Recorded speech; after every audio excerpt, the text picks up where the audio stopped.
Assalamualaikum warahmatullahi wabarakatuh. Terima kasih atas waktu yang diberikan kepada saya. Saya Wakil Dekan 1 yang membidangi sistem akademik kerjasama. Pada hari ini saya akan menjelaskan tentang sistem akademik di Fakultas Pertanian secara teknis, karena nanti kalian sudah dapat juga sistem akademik dari Ketua PAAK. Jadi yang saya jelaskan di sini secara teknis untuk memudahkan maba melakukan akademik, alur akademik di Fakultas Pertanian. Nama saya Ibu Ani Soliha, tadi sudah diperkenalkan dengan Ibu Dekan, ya.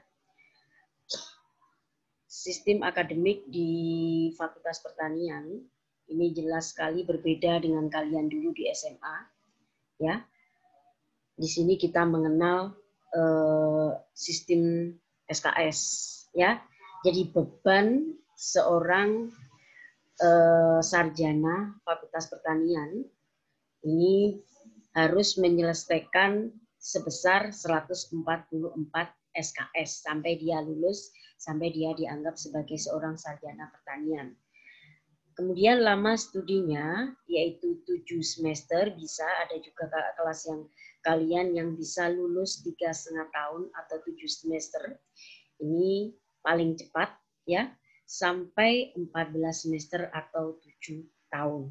Karena 1 tahun itu meliputi 2 semester, yaitu semester gasal dan semester genap. Nah, selanjutnya apa yang disebut dengan SKS? SKS itu adalah satuan kredit semester, ya. Setiap mata kuliah terdiri dari beberapa SKS. Ya. Kemudian apa yang dimaksud semester? 1 tahun akademik terdiri dari 2 semester yang disebut dengan semester gasal atau semester ganjil dan semester genap. Masing-masing semester itu 6 bulan waktunya, ya. Kemudian sebaran dari 144 SKS seorang sarjana pertanian itu dibagi menjadi mata kuliah wajib pada semester gasal dan mata kuliah wajib pada semester genap. Kemudian di samping mata kuliah wajib, mahasiswa pertanian diwajibkan juga mengambil apa yang disebut dengan mata kuliah pilihan. Mata kuliah pilihan bisa keluar pada semester genap ataupun semester gasal. Ya. Adapun sebaran dari 144 SKS sebagai berikut. 144 SKS seorang sarjana pertanian terbagi menjadi 135 SKS. Ini adalah total mata kuliah wajib pada semester gasal dan semester genap. Nah, tentunya 135 untuk menjadi 144 maka harus ditambah 9 SKS. Nah, 9 SKS ini dipenuhi dari mata kuliah pilihan. Yang tadi sudah saya jelaskan, mata kuliah pilihan berada pada semester genap ataupun semester gasal. Nah, 9 SKS ini terserah kalian mau pilih apa, makanya disebut mata kuliah pilihan yang disediakan oleh masing-masing prodi, baik prodi agroteknologi maupun prodi agribisnis adalah 18 SKS. Dari 18 SKS ini kalian diwajibkan hanya mengambil 9. Tetapi diperbolehkan juga kalian melebihi 9 SKS.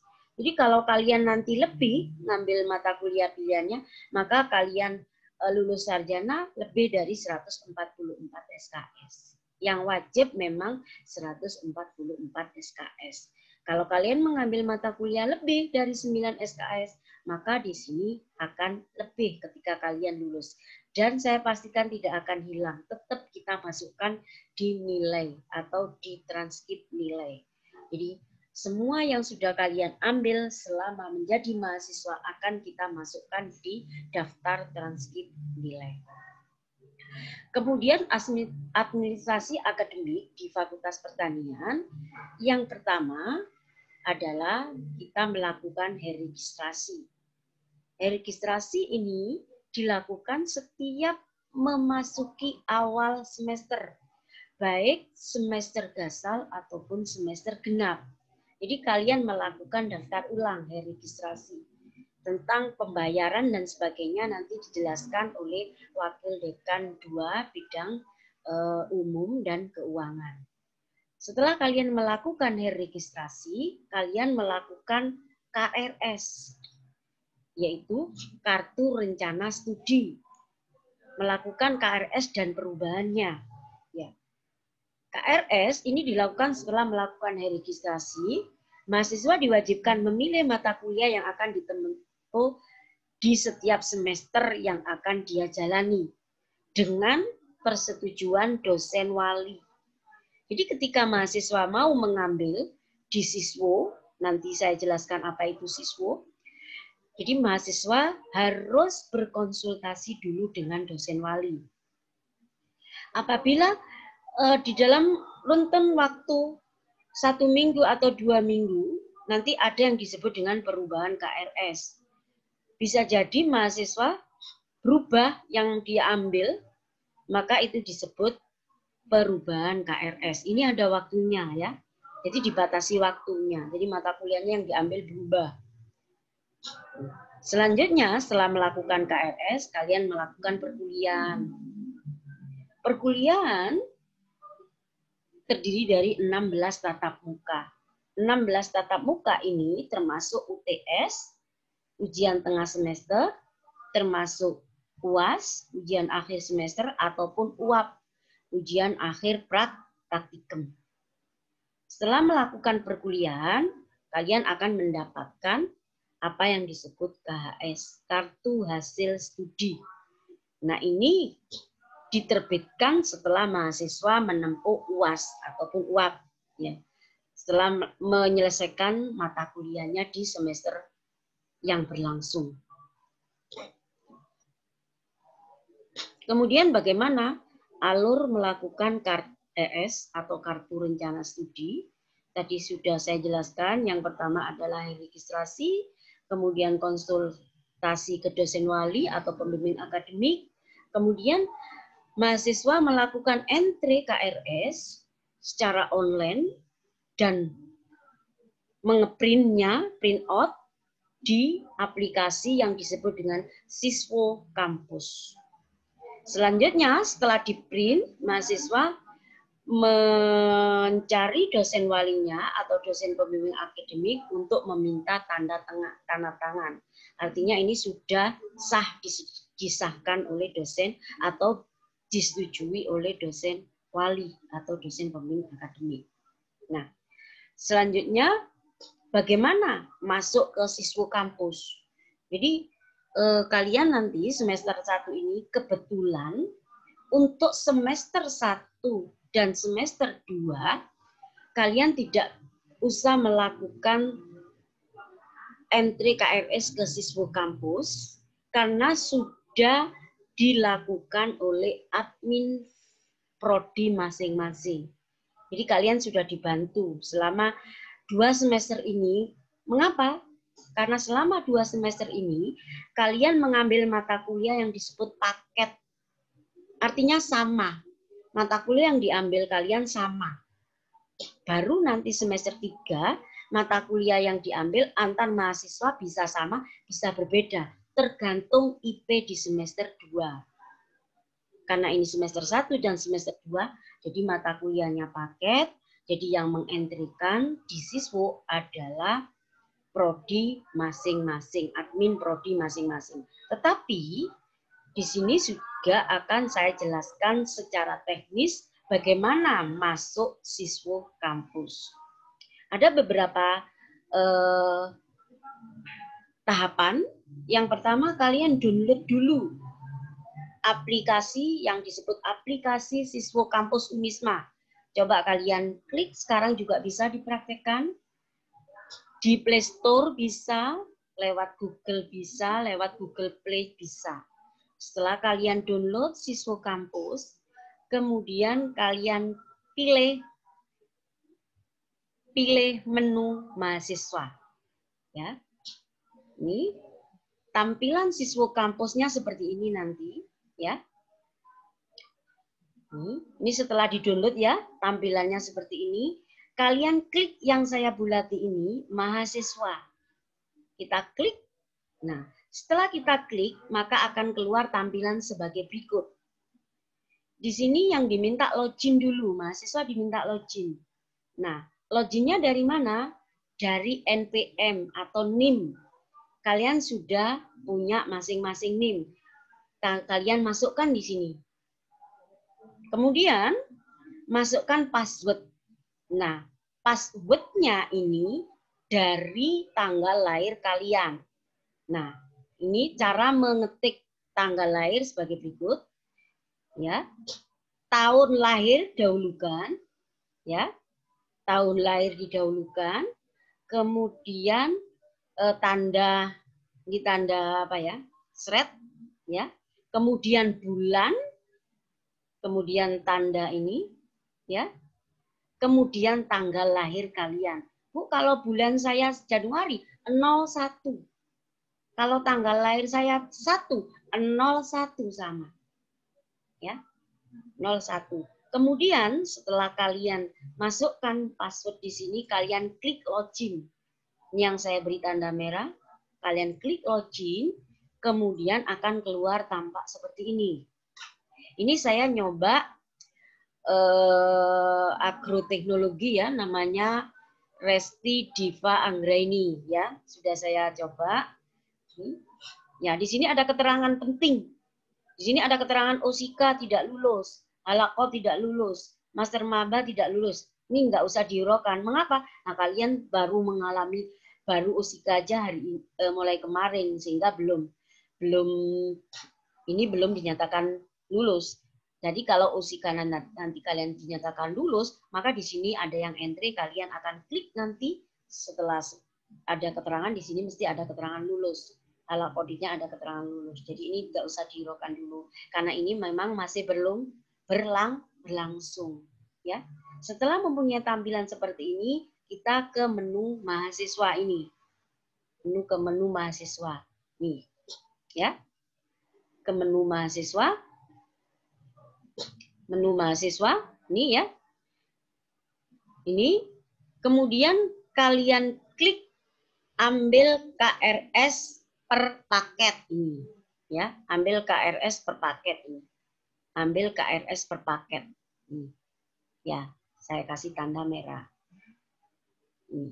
Tetapi ini tidak kalian lakukan karena sudah dilakukan oleh admin prodi. Ini latihan kalian. Kalau nanti kalian mulai semester 3, nah kalian bukan lagi ambil KRS per paket, tetapi ambil KRS per mata kuliah, ya.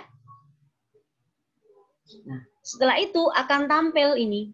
Nah, ini adalah tampilan paket KRS mahasiswa yang sudah mengambil mata kuliah. Nah, di sini ada mata kuliahnya apa? Jam kuliahnya, ini ada jadwalnya, ini. Ya, ada jadwalnya jam 07.30 sampai 09.10. Ini ruangannya sudah tertera di sini B15, B510. Ruangan B510. Ini mata kuliahnya fisika pertanian. Kebetulan yang mengajar saya sendiri. Ini untuk contoh yang agrotek dan sebagainya. Ini di sini adalah jam kuliah, ada hari, di sini menunjukkan hari, kemudian di sini ada jam juga. Nah, di sini juga tertulis dosen pembimbing kalian. Dosen pembimbing kalian di sini. Nah, pembimbing akademik. Di sini Mbak Resti, pembimbing akademiknya Ibu Anis Rosida. Ya, jadi ini bentuk tampilan KRS mahasiswa. Nah ini. Setelah itu, setelah di siswa tampilannya seperti itu, terus dicetak. KRS print ini diklik. KRS print ini diklik ya. KRS printnya diklik. Kemudian baru kita print, maka tampilannya akan seperti ini ya. Tampilannya akan seperti ini. Kita klik print, maka akan terprint out KRS kalian. Nah, seperti ini tampilan KRS-nya. Di sini tertulis nama kalian, kemudian nama dosen wali, dan nama ketua prodi.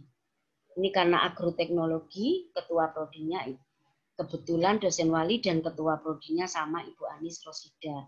Nah, sebelum meminta ke dosen wali, kalian harus tanda tangan dulu di sini. Ya, tanda tangan dulu, baru meminta ke dosen wali tanda tangan. Nah, ini yang kalian lakukan setiap awal semester. Ya, ini KRS. Selanjutnya, saya jelaskan bagaimana alur KS. KS di sini berarti kartu hasil studi. Ini dilakukan setiap akhir semester. Jadi kalau KRS awal semester, KS adalah akhir semester. Sama caranya. Hampir sama dengan persis dengan alur dari KRS. Tetap kita buka siswa, kita masukkan NIM dari NPM kalian, kita masukkan password dari tanggal lahir kalian, kemudian klik menu mahasiswa, klik cetak KS. Masukkan tahun akademik yang kita jalani di semester tersebut, kemudian klik cetak KHS. Maaf ya, ini KHS ya. KHS. Maka akan tampil KHS sebagai berikut ini ya, cetak KHS. Nah, ini cetak KHS di sini. Ini karena saya mengambil contohnya tentunya kelas kalian. Karena kalau saya mengambil contoh Mbak yang sama dengan Resti tadi, tentunya nggak ada contoh KHS-nya karena belum kuliah. Ya, di sini yang saya jelaskan ini kelas kalian semester 6 namanya Mbak Edrin. Ini terlihat Osika lulus halako karena ini mereka sudah menjalani, Mbak Edrin sudah menjalani halako, Master Mapa sudah lulus. Tinggal Mbak Edrin ini yang pendalaman agama ini kalau sudah mau skripsi, dia baru ikut pendalaman agama. Kemudian kita masukkan tahun akademik di semester yang akan kita lihat KHS-nya, kemudian kita klik prodinya, kemudian kita klik cetak KHS-nya. Ya, akhirnya tampilan KHS-nya seperti ini. Nah, ini dosen walinya saya, kebetulan ini ada tanda tangan dosen wali dan tanda tangan wakil dekan 1 kebetulan saya. Nah, ini terlihat di sini mata kuliah yang Mbak Edrin ambil di semester 6, indeks prestasinya 3,91. Bagus sekali ya. Kemudian ini indeks prestasi kumulatif. Indeks prestasi kumulatif adalah indeks prestasi rata-rata dari semester 1 sampai semester 6. Ini karena Mbak Edrin semester 6, 3,87. Kemudian di setiap KHS ada yang disebut dengan SKS maksimal yang akan diambil. Nah, ini yang menentukan banyaknya SKS yang akan kita ambil di semester berikutnya sebelum kita melakukan KRS. Ini akan kalian lakukan nanti di semester 3. Jadi SKS maksimum yang diambil nanti kalian di semester 2 tertulis berapa yang maksimal diambil. Di atas 3,5 itu maksimal 24 SKS. Antara 3 sampai 3,5 SKS yang diambil adalah 22. Antara 2,5 sampai 3 itu yang diambil adalah 20 dan seterusnya. Makin sedikit nilai IP kita, maka akan sedikit sekali SKS maksimal yang boleh kita ambil. Jadi kalau di SMA dulu kalian nggak melihat nilai kalian naik, ya naik semua bareng-bareng mata kuliahnya. Kelas 1, 2, 3, satu kelas juga sama yang diambil mata kuliah itu. Tetapi kalau sudah mahasiswa beda ya. SKS yang diambil ditentukan oleh KS. Jadi ditentukan oleh KS atau ditentukan oleh IP di KS yang kemarin kita ambil. Akan menentukan SKS yang akan diambil di semester berikutnya. Makin bagus IP kalian, makin banyak SKS yang akan diambil kalian, maka akan cepat kalian lulus. Makanya ada yang lulus paling cepat yaitu 3,5 tahun. Saya berharap kalian semua maba di sini maba tahun 2020 dari Fakultas Pertanian itu lulusnya cepat ya. Jangan lama-lama di kampus, ya. Oke. Nah, ini beberapa daftar dosen wali yang sudah saya rekap ini beserta saya lengkapi beserta nomor HP-nya masing-masing dosen, ya. Jadi kalian nanti bisa lihat masing-masing namanya siapa, dosennya siapa, dan bisa menghubungi lewat WA ini. Masing-masing ini insya Allah Bapak Ibu dosen di sini WA-nya sudah saya tulis di sini. Dan ketika kalian akan memulai kuliah pada tanggal 5 Oktober, nanti kalian cek di Siswo jadwal kuliahnya, kemudian kalian buat grup kelas. Dari grup kelas itu nanti kalian memilih yang diangkat sebagai ketua tingkat atau kalau SMA kemarin ketua kelas. Nah, ketua tingkat nanti itulah yang menghubungi dosen pengampu mata kuliahnya pada nomor yang sudah saya berikan di sini lengkap. Itu yang harus kalian lakukan setelah pelaksanaan Usika ini. Karena kalian setelah Usika hari Senin sudah langsung kuliah. Jadi tolong lihat di Siswo mata kuliahnya siapa. Kalau insya Allah saya yang agroteknologi fisika itu hari Senin. Tolong nanti ketua tingkat kelas A dan kelas B menghubungi saya. Sebelumnya kalian buat grup dulu. Kemudian akan saya arahkan kita nanti perkuliahan lewat daring Unisma. Ya, ini bisa kalian lihat masing-masing dosen walinya sudah lengkap. Ini agroteknologi, dosen agroteknologi. Kemudian untuk yang agribisnis demikian juga sudah saya bagi di atas ini nama dosen walinya, ya, beserta nomor WA masing-masing yang bisa dihubungi. Ya, demikian pertemuan saya tentang sistem akademik di Fakultas Pertanian. Saya berharap kalian bisa menjalankan perkuliahan pada semester 1 ini dengan baik dan lancar dan mendapatkan nilai yang sempurna tentunya dan sampai lulus nanti. Baik, saya akhiri pertemuan hari ini. Wassalamualaikum warahmatullahi wabarakatuh.